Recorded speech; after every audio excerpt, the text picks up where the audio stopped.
결국 내재화의 핵심은 코스트와 비용을 우리의 어떤 머니밸류로 만들 것이냐. 저희는 이제 SV와 ESG 교육이 필수 교육으로 좀 지정이 되어 있고요. 협력사의 그 접점에 계시는 구성원분들이 이러한 교육을 또 받을 수 있도록 좀 프로그램을 좀 운영했습니다.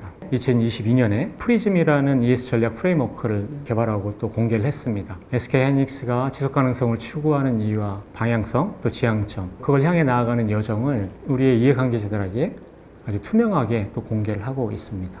투명하게 진정성 있게 사실 뭔가 공시를 하고 지켜야 되는 걸 하려면 약속을 해내야 되잖아요. 변화를 해내야지 진정성이 있는 거잖아요.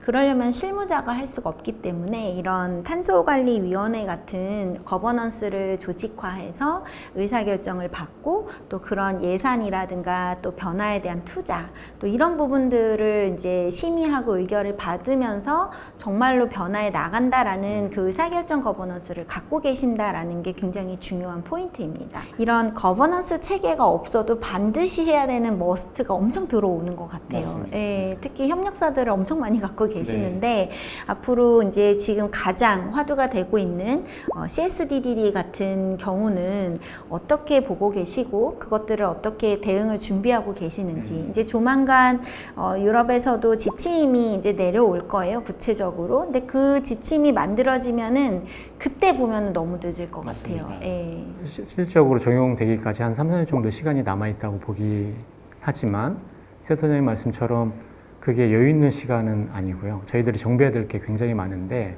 하이닉스는 1차 협력사만 보면 작년 기준으로 1,700개가 넘습니다. 국내에 있는 협력사들도 있고 해외 법인하고 계약을 체결해서 운영되고 있는 협력사들도 있어서 이 협력사들이 CSDDD에 적용이 되는지, 그러니까 이들을 또 그 국제 규제가 요구하는 대로 우리가 잘 관리할 수 있는지 이제 판단을 좀 해봐야 되는데 저희가 하는 방식은 첫 번째는 그렇게 많은 회사들을 다 관리할 수 없기 때문에 이제 분류를 해보는 겁니다. 네. 첫 번째는 전략적으로 굉장히 중요한 협력사가 있습니다. 저희의 구매 비중이 굉장히 높은 상위에 있는 협력사들이거나 저희의 제품 품질에 아주 중요한 역할을 하는 협력사들, 이런 협력사들이 아주 그 중점 협력사라고 저희가 말씀드릴 수 있겠고, 또는 ESG 자가 평가를 해봤을 때 정책이나 ESG 경영체계가 완비되지 않거나 또는 인권이나 환경 영역에 특히 좀 문제가 있는, 좀 준비가 부족한 협력사들이 있다면 그들은 또 고위험 협력사라고 또 좀 분류를 하고, 또 그 중에 중간에 있는 또 협력사들이 좀 있겠죠. 그래서 이렇게 협력사들을 구분을 한 다음에 이들의 관리 수준이나 포인트들을 또 달리 가져가는 게 좀 더 효율적이라는 경험을 하게 됐습니다.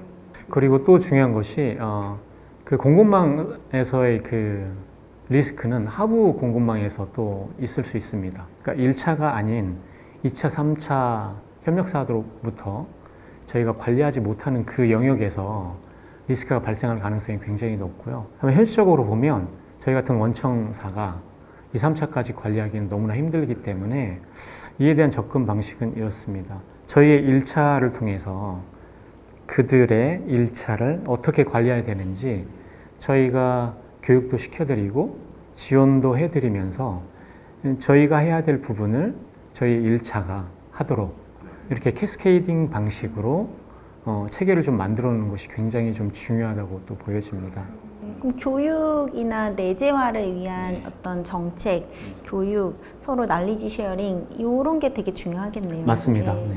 그러면 팀장님 그 CSDDD가 이제 막 그런 지침도 내려오고 이런 상황일 텐데 우리 하이닉스 입장에서는 그런 어떤 변화 그리고 이게 어떻게 영향을 미칠지 어떤 전망을 하고 계시나요? CSDDD는 사실 저희 입장에서는 굉장히 이제 부담스러운 이제 일입니다. 왜냐하면 그게 이제 적용이 됐을 때 그 의무를 다하지 못할 경우에는 저희가 과징금도 낼 수도 있고 민사 소송에 또 휘말릴 수 있는 그런 리스크가 있기 때문에 그렇고요. 이런 것은 비단 이제 대기업뿐만 아니라 협력사, 중소 중견기업에도 영향을 크게 미치는 사안으로 좀 보고 있습니다. 왜냐하면 CSDDD를 수행하게 되면 중소 중견기업들은 원청사인 대기업하고 이 공급망 실사 의무에 대한 계약을 맺도록 되어 있습니다. 그리고 이 계약을 어떻게 또 체결해야 되는지도 계약 조항을 구체적으로 또 만들어서 제시를 하게 됩니다.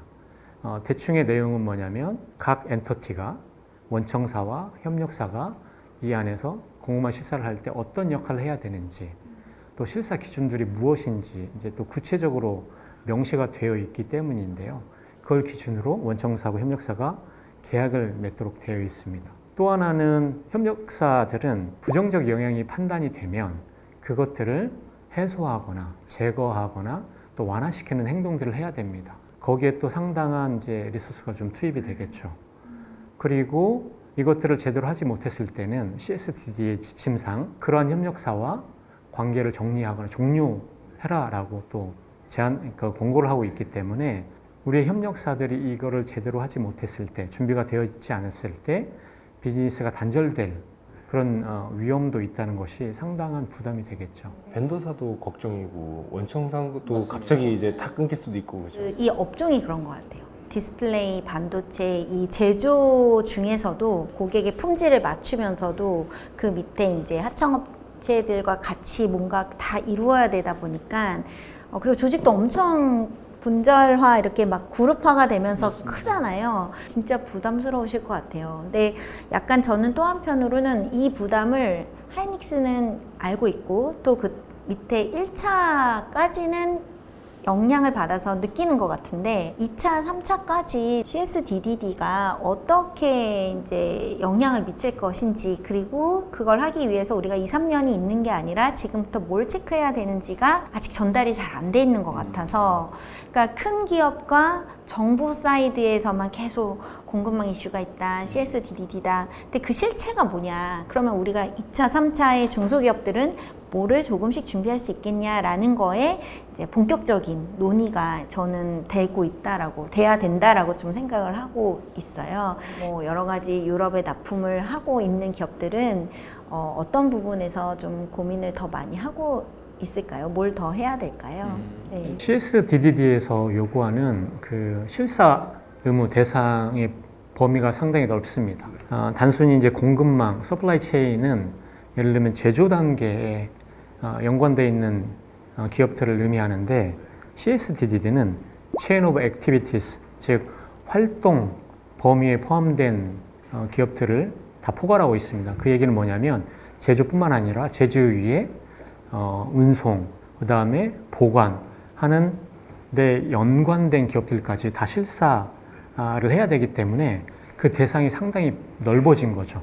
이런 상황에서 저희들이 이제 커버해야 될 이제 협력사 또 실사를 해야 되는 범위가 넓어졌기 때문에 우리 회사는 별로 연관이 없을 것 같은데 라는 회사들조차도 포함될 수 있다.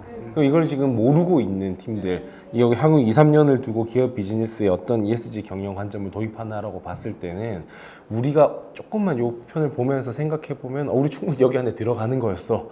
미리 준비해야 돼. 라고 빠른 판단을 하시는 분들이 나중에 이슈가 생길 그렇죠. 때 빠르게 해결해 나갈 수 있다는 말씀이신 것 같아요. 말씀해 주셨던 내용을 들어보니까 이미 우리는 이 CSDDD에 좀 해당되지 않을 수 있다라고 생각하시는 분들도 조금만 더 고민해 보면 미리 대비하고 준비해서 이게 위기가 기회로 전환될 수 있는 시점인 것 같아요. 그래서 지금 우리 대한상공회에서 의습 플랫폼 또 우리 이번 콘텐츠의 설명란에 보시면 이제 CSDDD 가이드북이 나와 있습니다. 여러분 링크 타고 들어가셔서 많이 다운로드 받으시고 또 후기도 많이 남겨주시길 부탁드리겠습니다. 여러분에게 많이 도움이 될 거라고 생각을 합니다.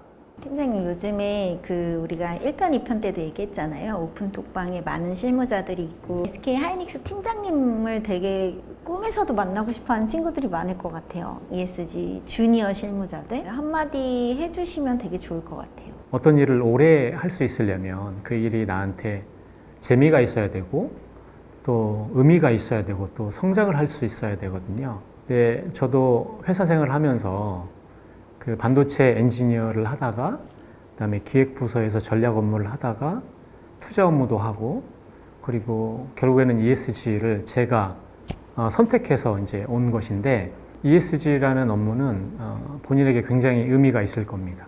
일로서 하는 것 외에 우리 인류와 또 자연, 지구를 위해서 내가 뭔가를 할 수 있다, 기여할 수 있다는 그런 의미를 반드시 찾을 수 있을 거예요. 그리고 그렇게 하다 보면 재미있습니다. 내가 변화시킬 수 있구나 라는 그런 포인트들을 느낄 수 있을 거예요. 그렇게 시간을 투자하시다 보면 자연스럽게 성장하겠죠. 그래서 ESG 업무는 이 일을 지속 가능하게 하는 이 세 가지 요소가 다 있다고 여겨지기 때문에 도전하시기 바랍니다. 이렇게 이쪽 영역에 대해서 고민하고 있는 많은 분들한테 좀 마음에 따뜻한 약간 힘이 되는 말씀을 해주신 것 같아요. 오늘 이제 SK 하이닉스와 함께 ESG에 대한 전반적인 이야기를 다뤄봤습니다. 네, 오늘 콘텐츠에서 또 중요했었던 부분들은 CSDDD 가이드북이 나왔다는 거죠. 으쓱 플랫폼에서 또 우리 영상 설명칸에서 다운로드 많이 받아주시면 감사하겠습니다. 우리 보이는 ESG 대한상공회에서 지속가능 경영원의 ESG TV 지금 함께 하셨습니다. 다음번에도 즐겁게 함께 할 수 있는 보이는 ESG로 찾아뵙도록 하겠습니다. 감사합니다. 네, 고생하셨습니다.